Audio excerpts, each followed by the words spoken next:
A very warm welcome to all of you. This is Abhishek Pandey और मैं जा रहा हूँ 12th arts waste Bengal board के सारे सब्जेक्ट्स को हिंदी मीडियम में अपने YouTube channel guideline coaching centre पर लाने को। तो अगर आप खुद 12th आर्ट्स के स्टूडेंट हो या आपका छोटा भाई या बहन 12th आर्ट्स से पढ़ाई कर रहे हैं तो आप उन्हें हमारे इस यूट्यूब चैनल के बारे में बता सकते हैं और हमारे यूट्यूब चैनल के लिंक को शेयर कर सकते हैं। फर्स्ट आज जो हम स्टार्ट करने जा रहे हैं वो हिंदी का फर्स्ट काव्य का जो पहला चैप्टर है वो आज हम स्टार्ट करेंगे, जिसका नाम है कबीर के पद। तो आइए बिना देरी किए हुए उसे स्टार्ट करते हैं। तो पद खंड पे पहुंचने से पहले हम अपने कवि का परिचय जान लेते हैं।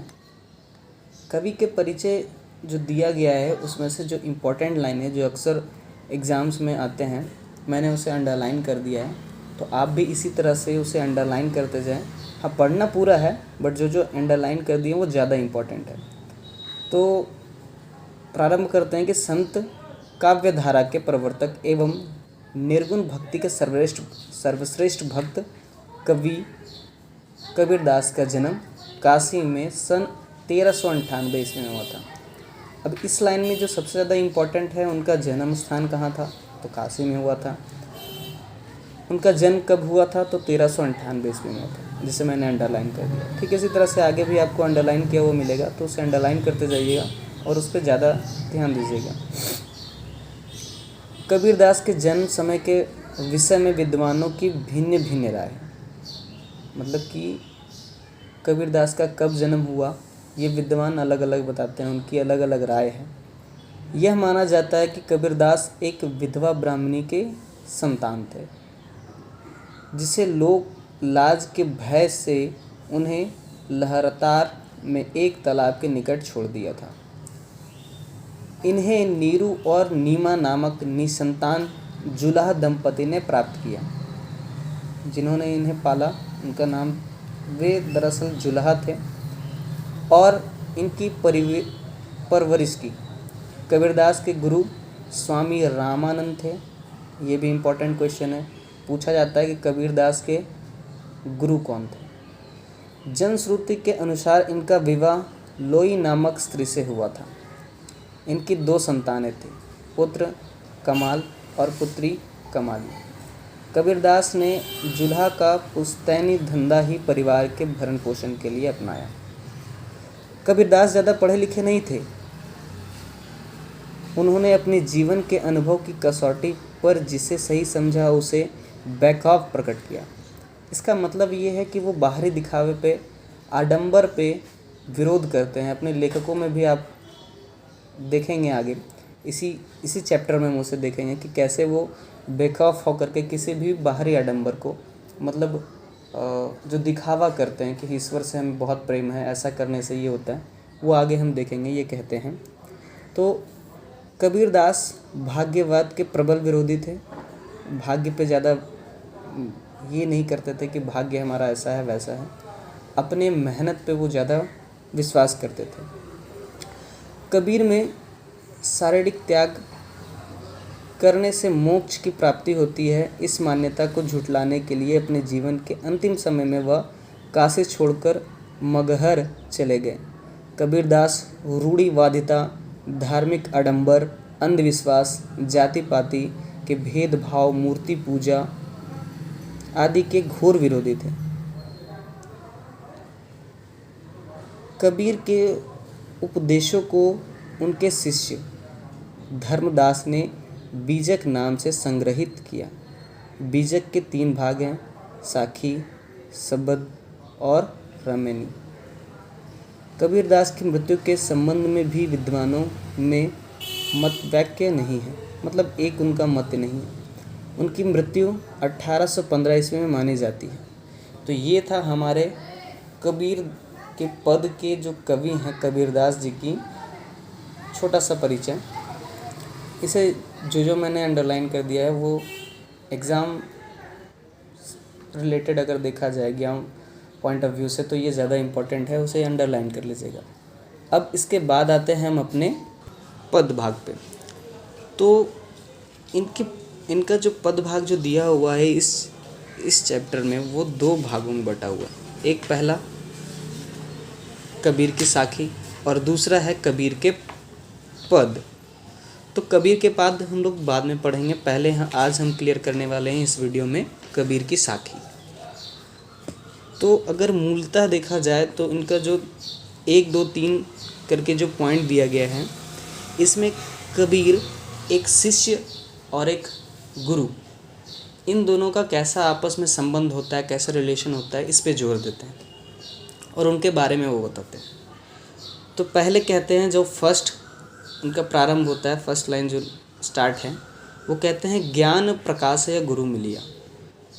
मतलब कि ज्ञान, अब यहाँ पे क्या कीजिएगा, जो वर्ड मैं बताता जाऊँगा, जो बाद में हो सके आपको वीडियो ख़त्म होने के बाद डिफ़िकल्ट लगे, थोड़ा अनजान लगे, ना समझ में आए, तो उसे आप एरो करके वहीं पे किताब में ही लिख लीजिए या आप उसे अपनी कॉपी में नोट कर सकते हैं। ज्ञान का मतलब पता होगा कि ज्ञान, नॉलेज जिसको कहते हैं। प्रकाश है गुरु मिलिया, मतलब कि वैसे गुरु जिनसे हमें ज्ञान मिलता है। वैसे गुरु का मतलब क्या, हर एक गुरु से हमें ज्ञान मिलता है, गुरु का मतलब ही होता है ज्ञान देना।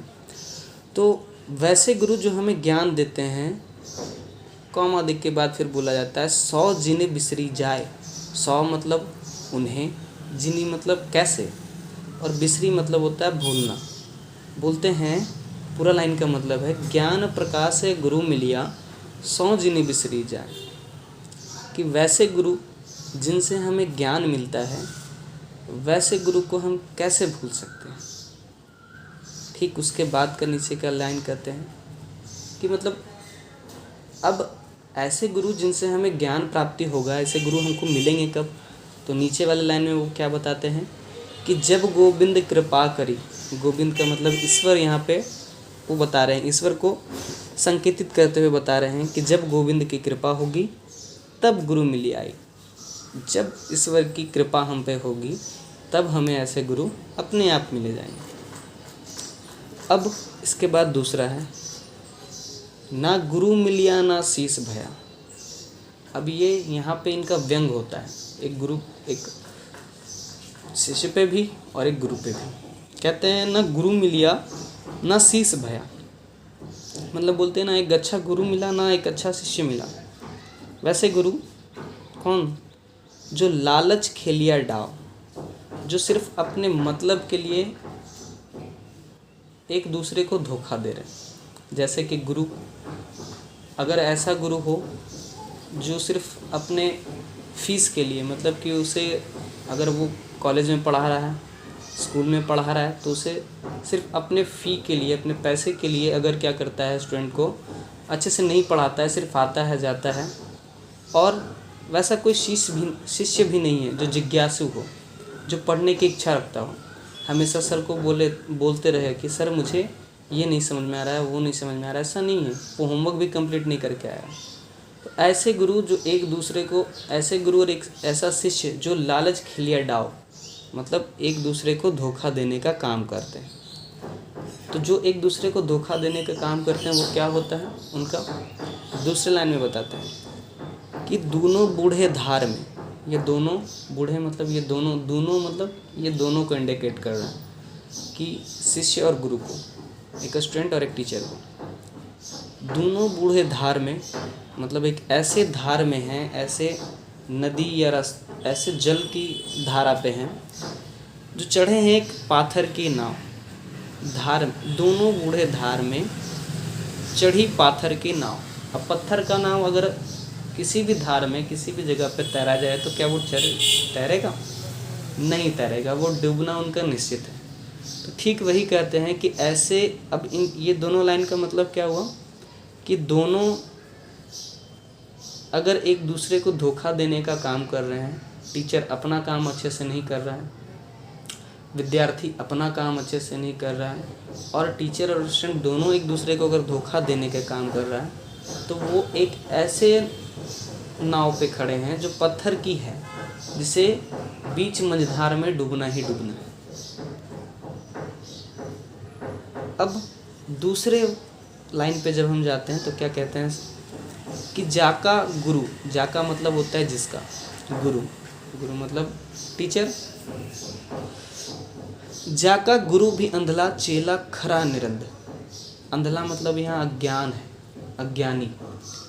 तो सही बात बोल रहे हैं। जाका मतलब जिसका, गुरु अंधला मतलब अज्ञानी, चेला खरा निरंद कि जिसका गुरु अंधला होगा मतलब अज्ञानी होगा, उसका चेला खरा निरंद मतलब पूरा ही तरह से, खरा मतलब पूरा तरह से, निरंद मतलब अज्ञानी होगा। तो सही बात है, जिसका टीचर ही अच्छा नहीं होगा तो उसका स्टूडेंट कैसे अच्छा हो सकता है। यही कहते हैं कबीर कि जाका गुरु अंधला चेला खरा निरंद। जिसका गुरु अगर अंधा है, अंधला मतलब अज्ञानी है, तो उसका चेला तो पूरा ही अज्ञानी होगा। और अब अज्ञानी है और फिर भी वो ट्यूशन पढ़ा रहा है, क्लास करवा रहा है, तो वो क्या कर रहा है, वास्तविकता में वो क्या कर रहा है कि अंधे अंधा ठेलिया, एक अंधा दूसरे अंधा को ठेल रहा है। किस पे? सफलता की मार्ग पे, जीवन के मार्ग पे ठेल धकेल के एक दूसरे को पार कर रहा है। तो जब एक अंधा दूसरे अंधा को ठेल धकेल के सफलता की मार्ग पे ला रहा है और उसे उत्साहित कर रहा है पढ़ने के लिए, ये करने के लिए, तो उनका होने वाला भविष्य में क्या है कि दोनों कूप पड़ंत, दोनों मतलब दोनों, कूप मतलब होता है कुआं और पड़ंत मतलब गिरना। तो ये दोनों क्या होंगे, भविष्य में जाकर के कुएं में गिरने वाले हैं। क्योंकि गुरु भी अज्ञानी है, चेला भी अज्ञानी है, तो भविष्य उनका तो अंधकार है, ये ठीक जाकर के अपने कुएं में गिरेंगे, ऐसा इनका भविष्य प्रतीत होता है। तो ये तीनों जो दोहे थे, इन तीनों में 1 2 3 करके जो दिया गया है, इसमें गुरु और शिष्य के मतलब संबंध के बारे में बताया गया कि अगर एक शिष्य ऐसा होता है तो उसका एक अगर गुरु ऐसा होता है तो उसका शिष्य कैसा होगा। अब आते हैं हम लोग चौथे वाले पे। अब यहाँ पे एक ज्ञानी व्यक्ति के साथ रहने का, इस लाइन में मतलब ज्ञानी व्यक्ति के साथ रहने में हमें क्या फ़ायदा होगा, क्यों हमें ज्ञानी व्यक्ति के पास रहना चाहिए, ये बताते हैं। कहते हैं कबीर संगति साधु की। कबीर कहते हैं संगति मतलब कि दोस्ती।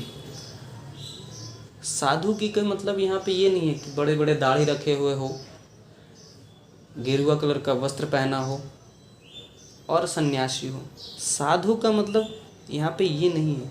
यहाँ पे साधु का मतलब एक ज्ञानी पुरुष से है, जिसे ज्ञान होता है, जो पढ़ाई करता है, अच्छा पढ़ने में हो, समाज में उसका अच्छा कद्र हो। तो साधु का यहाँ पे ये अर्थ निकलता है। कदय मतलब कभी, ना मतलब नहीं, निर्फल मतलब बेकार, होय मतलब होता है।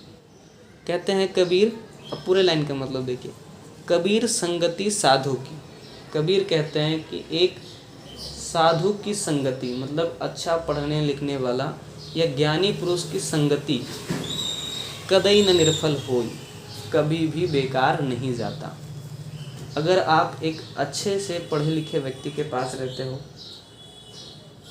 ज्ञानी व्यक्ति के पास रहते हो, तो आप भी उस प्रकार के बनते जाओगे। और वही ठीक उसका अगर विपरीत देखें कि आप किसी अज्ञानी व्यक्ति के पास हो, मूर्ख व्यक्ति के पास हो, तो उसकी संगति आपको प्रभावित करेगी और आप भी उसी की तरह दिन ब दिन बनते चले जाओगे। अब नीचे में क्या करते हैं, वो उदाहरण देते हैं। दूसरा लाइन में देखिए, चंदन होशी बावना। होशी मतलब होना, चंदन होशी बावना मतलब एक चंदन का जो बागान होता है, अगर नीम न कहसी कोई, अगर चंदन के साथ नीम की लकड़ी को रख दिया जाए तो चंदन मतलब एक शुद्ध चंदन, ऐसा नहीं जो मार्केट में अभी मिलता है, वो बाज़ार में जो भी मिलता है उपलब्ध है वो वाला नहीं, एक जो वास्तविक चंदन होगा। और अगर उसके साथ में आप क्या करें, नीम की लकड़ी को रख दें, तो वो अपने प्रभाव से नीम की लकड़ी को प्रभावित कर देगा और वो नीम की लकड़ी जो कड़वा होता है वह भी सुगंध देना प्रारंभ कर देगा। तो कहते हैं कि चंदन होसी बावना, नीम न कहसी कोई। अब दोनों का मतलब क्या होता है, इस दोनों लाइन का मतलब है कि कबीर संगति साधु की, कबीर कह रहे हैं कि संगति अगर साधु की है आपके पास, कदई न निर्फल जाए, कभी ये बेकार नहीं जाएगा। ठीक उसी प्रकार से जिस प्रकार अगर चंदन की लकड़ी के पास अगर नीम की लकड़ी को भी रख दिया जाए तो वह भी सुगंध देने लगता है। और फिर नीम ना कह सी कोई, फिर उसे कोई नीम नहीं कहेगा, कड़वा नहीं कहेगा। अगर आप एक ज्ञानी पुरुष के साथ हैं तो बाहर से देखने वाला व्यक्ति भी आपको ज्ञानी समझने लगेगा, क्योंकि आप वास्तविकता में उसके साथ रह करके उससे प्रभावित होने लग जाएंगे। आपके अंदर खुद वह गुण आने लग जाएगा कि आप एक ज्ञानी व्यक्ति समाज में कहला सको। अब आते हैं हम लोग 5वें लाइन पे, जिसमें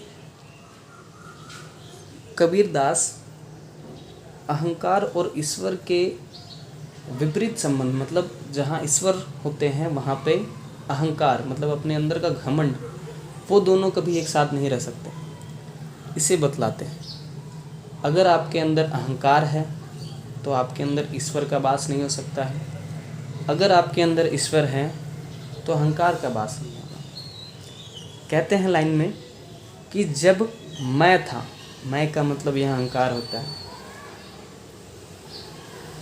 तब हरि नहीं, हरि नहीं मतलब ईश्वर नहीं थे। मतलब जब मैं था मतलब अहंकार था, तब हरि नहीं, तब ईश्वर नहीं थे।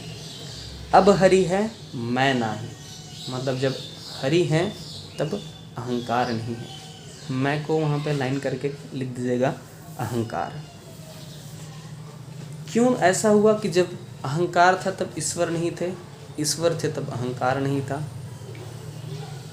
कहते हैं प्रेम गली अति सकरी, ये प्रेम का जो गली होता है ईश्वर और अहंकार का, इनका तो कोई प्रेम नहीं है, पर कहते हैं कि ये जो प्रेम का गली होता है ईश्वर से, वो अति सकरी, बहुत सकरा होता है। जामे दो ना समाई, जामे मतलब जिसमें, दो मतलब दो, नहीं ना समाई मतलब एक साथ प्रवेश नहीं कर सकता है, समा नहीं सकता है।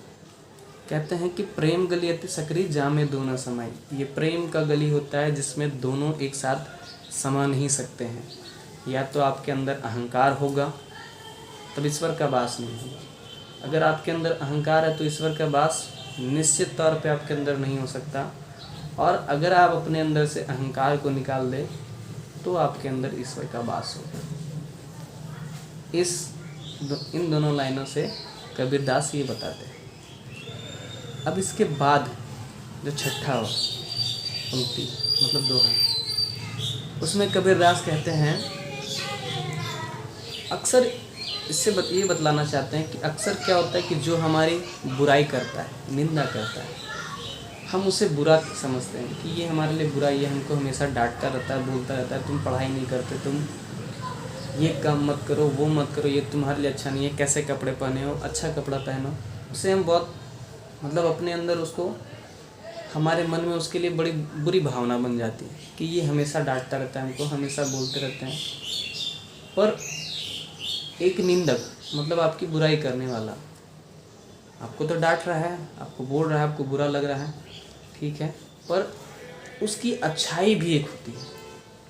क्या अच्छाई होती है, वही इस बात में, वही इसमें कबीरदास बताते हैं कि निंदक नियरे राखिए। निंदक मतलब आपकी बुराई करने वाला, नियरे मतलब अपने पास, राखिए मतलब रखना। क्या कबीरदास क्या कहते हैं कि आपकी बुराई करने वाले को अपने आप पास रखिए। ये क्या बात हुई, क्यों पास रखेंगे, वो तो हमारी बुराई कर रहा है, क्यों रखेंगे वो आगे बताते हैं।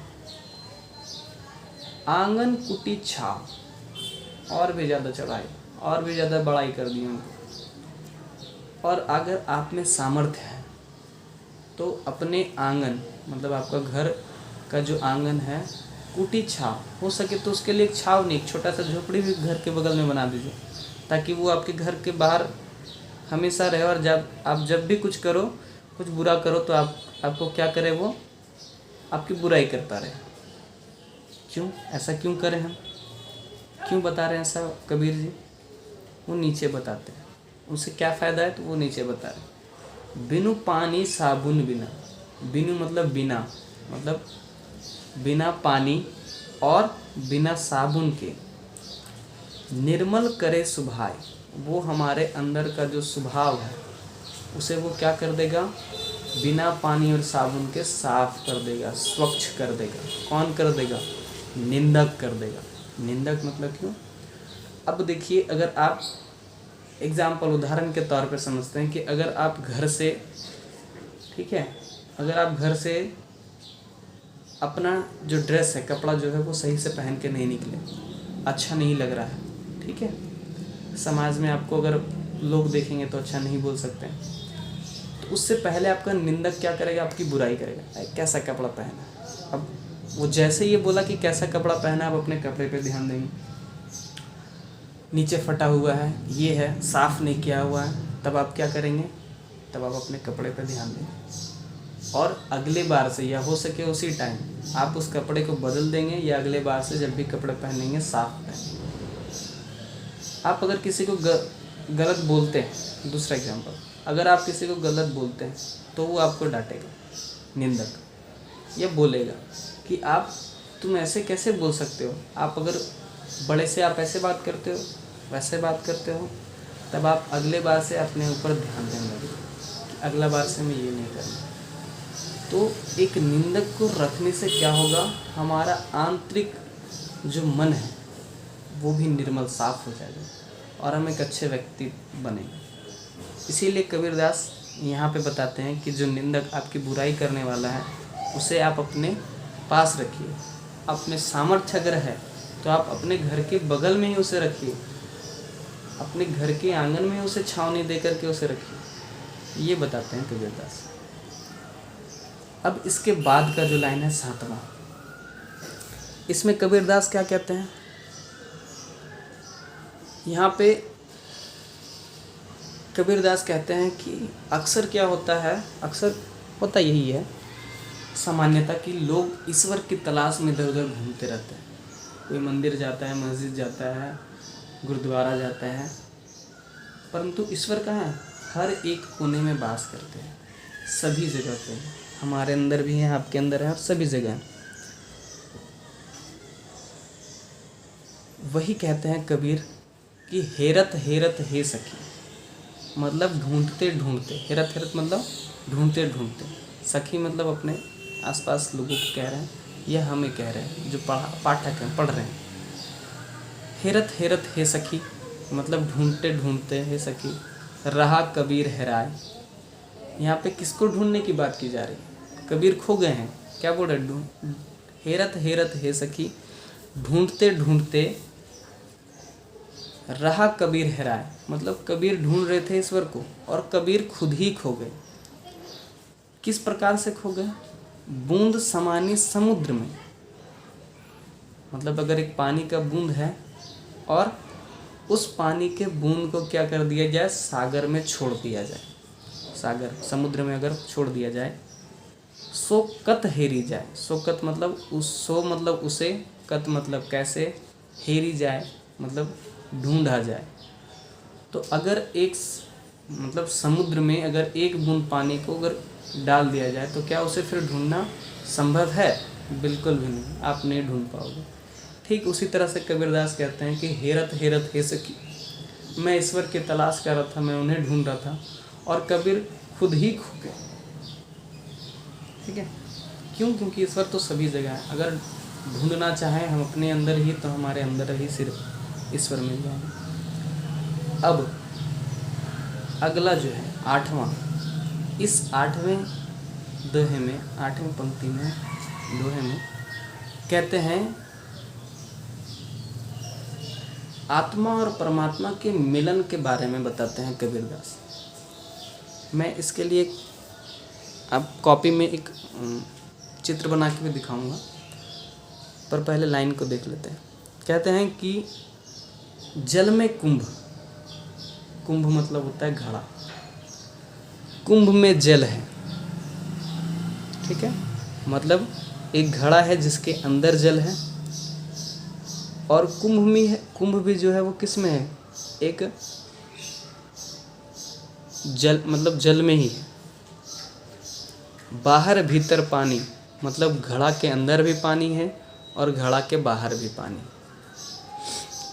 फूटा कुंभ, अगर वो घड़ा फूट जाता है।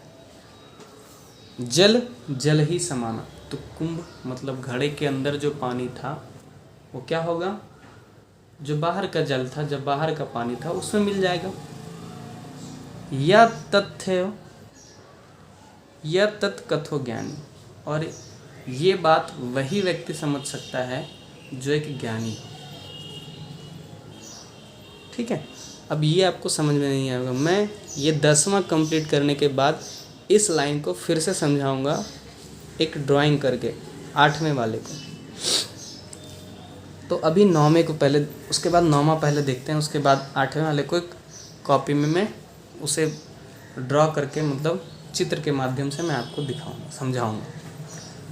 उस पर अगर आप समझ नहीं पा रहे कोई बात नहीं, मैं बताऊंगा फिर से। 9वां देखिए, कहते हैं कांकर पाथर जोरी के। कंकड़, कांकर मतलब कंकड़, पाथर मतलब पत्थर, जोरी के मतलब जोड़ देना, मस्जिद लियो बनाए। ठीक है, अब देखिए इस लाइन पे यहाँ पे कबीरदास खुल करके विरोध करते हैं। ठीक है, एक बाहरी आडंबर पे वो विरोध, मतलब जो बाहरी दिखावा है, आडंबर है, धर्म के नाम पे जो हम इतना करते हैं, जो बाहरी दिखावा होता है उस पे वो व्यंग करते हैं, विरोध करते हैं। कहते हैं कंकर पाथिर जोरी के, ये कंकड़ पत्थर जोड़ के मस्जिद लयो बनाए, मस्जिद बना लिए। ता चढ़ी मुल्ला बांग दे, ता मतलब उस पे, चढ़ी मतलब चढ़ के, मुल्ला मतलब जो मौलवी होते हैं वो, बांग दे मतलब, बांग देना का मतलब यहाँ अजान देना हुआ। बांग दे मतलब अजान देते हैं, मस्जिद पे चढ़ के तो बांग नहीं देते हैं, मतलब अजान देते हैं। माइक लगाते हैं, वो बड़ा सा चोंगा रहता है, यहाँ पे नीचे माइक वो लगाते हैं, लाउड स्पीकर लगाते हैं, और यहाँ से देते हैं तो वो बहुत साउंड करता है और बहुत आवाज़ निकलता है वहाँ से। वही कहते हैं कि ता चढ़ी मुल्ला बांग दे, उससे बांग दे इतने ज़ोरों ज़ोरों से चिल्ला के। कहते हैं क्या बहरा हुआ खुदा है, क्या आपका जो ईश्वर है, अल्लाह जो है, क्या बहरे हैं? नहीं, बिल्कुल भी नहीं है। अगर बहरे नहीं हैं तो अगर हम मन से भी उन्हें याद करेंगे ईश्वर को कि हे भगवान, ईश्वर जो अपनी बात में कहें कि आपसे मैं प्रार्थना करता हूँ कि हम खुशहाल रहें, हमारा आसपास के लोग खुशहाल रहें, हमारा देश खुशहाल रहे, सभी खुशहाल रहें, या जो भी प्रार्थना करने अगर हम मन से करेंगे तो क्या वो ईश्वर तक नहीं पहुँचेगा? जरूर पहुँचेगा। ईश्वर हमारे मन से की गई बातों को और भी जल्दी सुन लेते हैं, और जब सुन लेते हैं तो क्या ये बाहरी दिखावा करना क्या ज़रूरत है? क्यों लाउड स्पीकर लगा करके हम अजान दें? हम अपने मन में से, हम शांति से भी ईश्वर की पूजा कर सकते हैं। ये बाहरी दिखावा करने का क्या ज़रूरत है? इस लाइन से कबीरदास बाहरी दिखावे को, आडंबर को, आडंबर पे वो विरोध करते हैं। अब जो 10वां और आखिरी है, और इसके बाद का जो कबीर के पद हैं वो तो मैं अगले वीडियो में बताऊंगा, पर उसके पहले ये देखते हैं कि हम, उससे पहले 10वां वाला देखते हैं। इसमें कहते हैं कि हम देखत जग जात हैं, हम मतलब अपने बारे में बोला, हम देखत जग जात हैं, मतलब कि जग मतलब दुनिया, देखत मतलब देखना, हम देखत जग जात हैं मतलब हम बच्चे थे, लोगों को देख रहे हैं, और जग जात है मतलब जग में जो लोग हैं वो देखते हैं कभी कि आज ये मर गया, वो मर गया, लोग मरते चले जा रहे हैं, बचपन से ये मैं देखता जा रहा हूँ। हम देखत जग जात हैं मतलब हम जग को देखते जा रहे हैं कि लोग मरते जा रहे हैं कि करके, धीरे धीरे उनका समय होता है। प्रकृति का ये नियम है कि आपका अगर जन्म हुआ है तो आपकी मृत्यु भी निश्चित है। ठीक उसी तरह से जन्म हो रहा है और वो मरते चले जा रहे हैं कि करके, और जग देखत हम जाएं, ठीक उसी तरह से लोग भी हमको देख रहे हैं कि मैं बचपन में छोटा था, धीरे बड़ा हुआ और बड़ा हुआ और बड़ा हुआ, और अब मैं भी मृत्यु की ओर अग्रसर हो रहा हूँ, मैं भी कुछ दिन में मरने वाला हूँ। मतलब मैं बचपन से देखता है कि लोग मरते जा रहे हैं, और अब लोग मुझे देखेंगे कि मैं धीरे धीरे बड़ा हुआ, मतलब देख ही रहे हैं कि धीरे धीरे से बड़ा हुआ, अब मैं भी मृत्यु की ओर जा रहा हूँ। मतलब ये सभी के लिए है कि जिसका जन्म हुआ वो मरेगा, उसकी मृत्यु निश्चित है। ऐसा कोई ना मिला, ऐसा कोई भी नहीं मिला है, पकड़ी छुड़ावे बाही।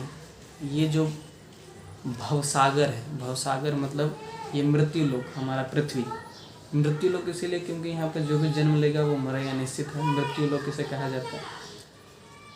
जो भी लोग आए हैं जन्म लिए उनका मृत्यु निश्चित है। ऐसा कोई भी नहीं है जो हमें हमारा बाँह पकड़ के इस भाव सागर से पार करा दे और हमारी मृत्यु ना हो। मृत्यु सभी की निश्चित है। तो वही कहते हैं कि हम देखत जग जात हैं, हम जग को देखते जा रहे हैं, जग देखत हम जाएं और हम भी देख, और जग भी हमको देख रहा है कि हम भी मृत्यु की ओर अग्रसर होते जा रहे हैं। ऐसा कोई ना मिले, ऐसा कोई नहीं मिला है जो पकड़े छुड़ावे बाहें, कि ये हमारा बाँह को पकड़ करके इस भवसागर से पार कर दे और मृत्यु से हमें बचा ले।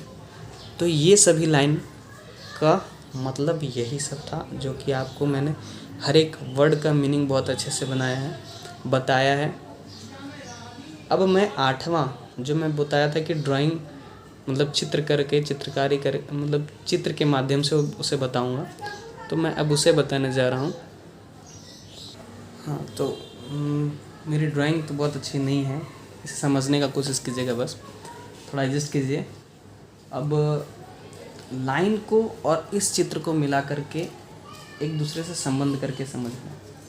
देखिए, आप वहाँ पे किताब में लाइन को देखिए क्या कहता है कि जल में कुंभ, जल में कुंभ। अब ये देखिए जल है, ये सभी इसके जल है, और उसमें कुंभ, ये घड़ा जो है हमारा, कुंभ घड़े का मतलब कुंभ और कुंभ का मतलब घड़ा। तो जल में कुंभ, ठीक है, कुंभ में जल है।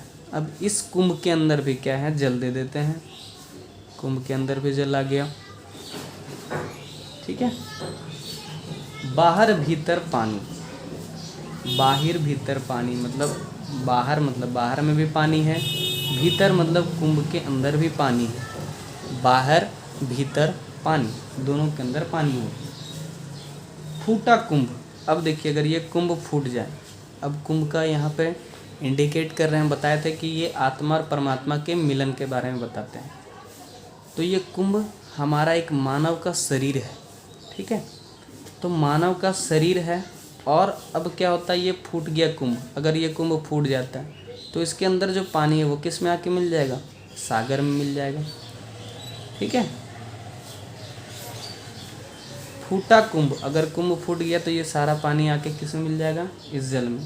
बोलते हैं जल जल ही समाना, ये जल है वो जल में ही मिल जाएगा, ठीक।